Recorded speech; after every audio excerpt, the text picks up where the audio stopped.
पाठ 21 मौखिक अभिव्यक्ति ओरल एक्सप्रेशन। भाषा सीखते समय आप भाषा को कौशल स्किल के रूप में सीखते हैं, अर्थात भाषा अधिगम लैंग्वेज लर्निंग कौशलों का अधिगम है।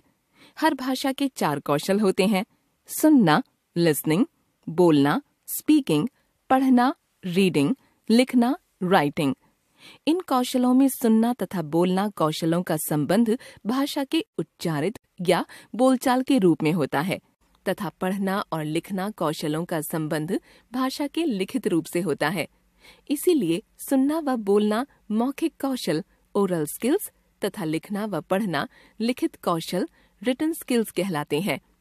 भाषा के 4 कौशलों को अलग अलग कैसे विकसित करें, अब हम इसकी चर्चा करेंगे। श्रवण कौशल के विकास की विधि।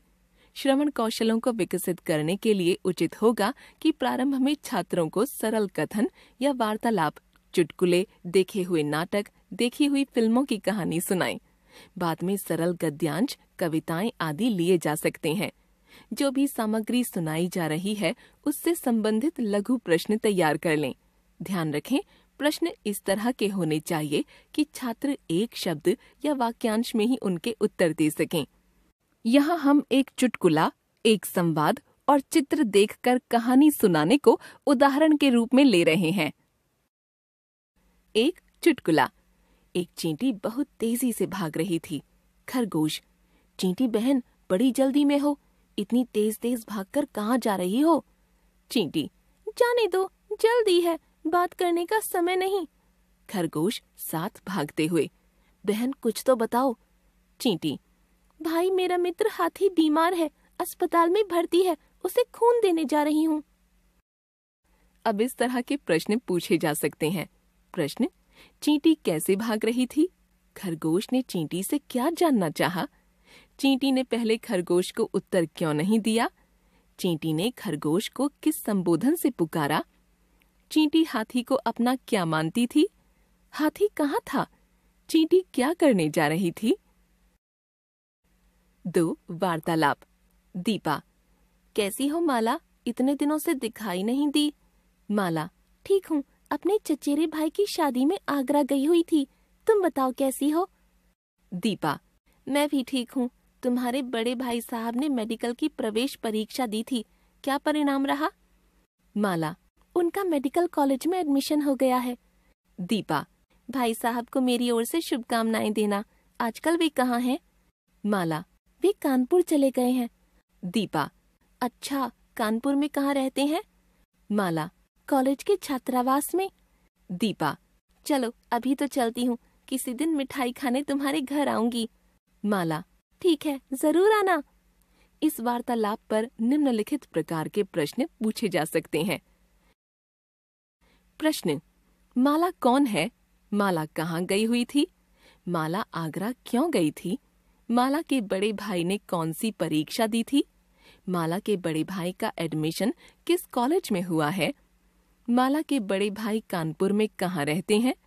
दीपा ने क्यों कहा कि वह माला के घर मिठाई खाने जाएगी? 3 चित्र देखकर कहानी सुनाना। चित्रों को देखकर कहानी सुनाना भी एक विशेषता है। यह विशेषता छोटे बच्चों में सबसे अधिक पाई जाती है। बच्चे चित्रों को देखकर अपनी कल्पना की उड़ान से उन चित्रों से अपने मन में तरह तरह की कहानियों की कल्पना करते रहते हैं। मिट्ठू राम की परेशानी। एक तोता था मिट्ठू राम।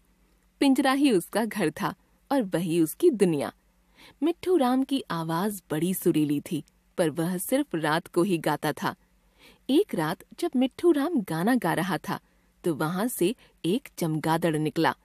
चमगादड़ ने देखा कि मिट्ठू राम की आवाज बहुत ही मीठी है, तो उसने पूछा, क्यों भाई, तुम्हारी आवाज इतनी मीठी है तो तुम सिर्फ रात को ही क्यों गाते हो?